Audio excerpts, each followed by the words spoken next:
A small arm wrestling Q&A in the beginning of this video. Can you let the viewers know about what's wrong with this starting position, which by the way the referees allowed? Meanwhile, let's discuss the Kris Kringle Pull 3 event. The main event, although it was the second match of the card, was Auden Larrett versus Coach Ray. I've already uploaded a detailed video about that, so please check that out as well. Coach Ray won this match 4-1.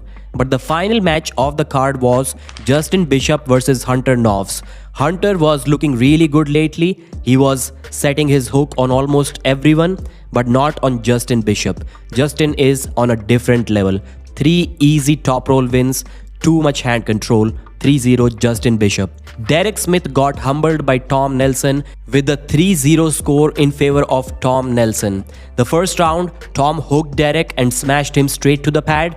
After that, he did lose some hand control to Derek. His wrist got flopped, but he was holding pretty well, and that was causing Derek to do elbow fouls multiple times. So many fouls that he actually fouled himself out of the entire match. And Derek was celebrating while doing those massive fouls. How can you not know where the elbow pad ends despite arm wrestling for more than a decade? Now Derek is number 2 in California, and the King of California has reclaimed his crown, and his name is Tom Nelson. Leroy Walker was way too much for Auden Larrett. Too much arm power.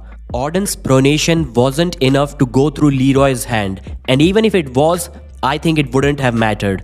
Too much side pressure from the American. 3-0 easy victory. I wonder how much of that has to do with Auden's first match against Coach Ray. He was absolutely gassed out after that. But again, I'm going to say the strength gap was too much. Maybe it wouldn't have mattered at all. And judging by the third round flash press by Leroy, it was quite clear that Auden's left got gassed out too. Artem Ternenko won 3-1 against Ole Mosey. He lost the first round but then made a comeback with his top roll. Amazing win. John Therian won 1 round against Dallas Langston but lost the other 3 rounds.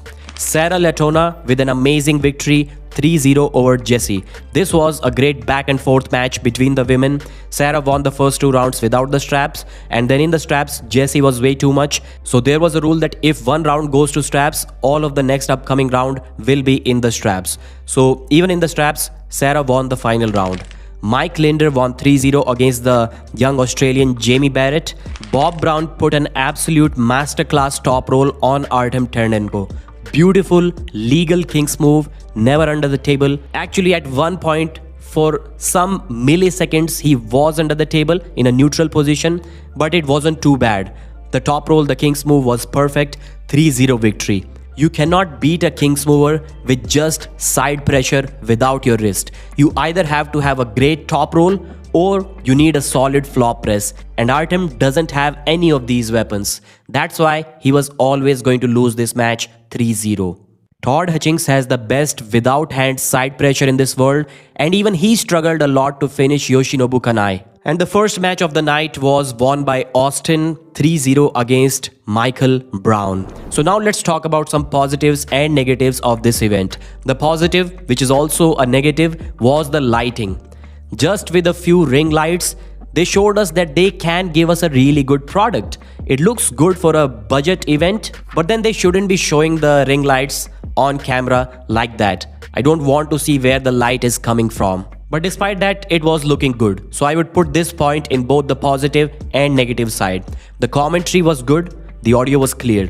1080p, 60 frames per second, video quality was good. Although the zebra shirts for the referees have been in existence for, I guess, more than a century now, but sometimes it is a little distracting, especially when the background is black. It puts too much focus on the referees. Black t-shirts for referees is the way to go. I think that's how it should be done. The athletes should be wearing some bright colors and the referee in black t-shirts. And it was a good fast event, so no complaint on that side too. Now let's talk about some of the negatives. A big negative is there were no replays, or maybe I entirely missed them, but I don't remember seeing a single replay from the event. There was a big audio delay, at least 1 second audio delay, so the ready goes were all messed up. You cannot really tell if somebody did a false start or not. At about 2 hours 15 minutes, for a few minutes, the audio got really bad. You couldn't understand anything. There were many graphics mistakes. It looked like the graphic guy had East versus West 21 on his mind. We saw Paul Lynn versus Bogdan Stoica. We saw Schoolboy versus Richard Bondman. These mistakes are just unacceptable.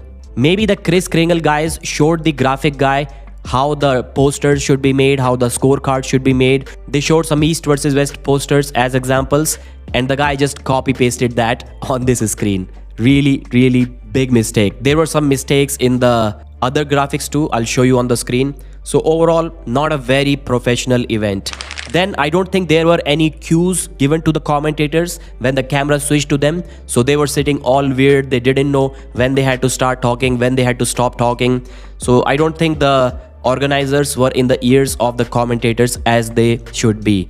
And the same goes for the walkouts. Sometimes they would switch the camera to the person who is about to walk out 20 seconds before the actual music and the walkout starts. It was looking weird again. $15 I think was the regional price, because YouTube membership does have some regional pricing. So $15 for this pay-per-view when about just 3 to 4 matches were exciting for the fans. It's not really a good deal. Overall, I'm going to rate this pay-per-view about 2.5 out of 5. Mention your thoughts in the comment section. Please like the video and I'll see you again.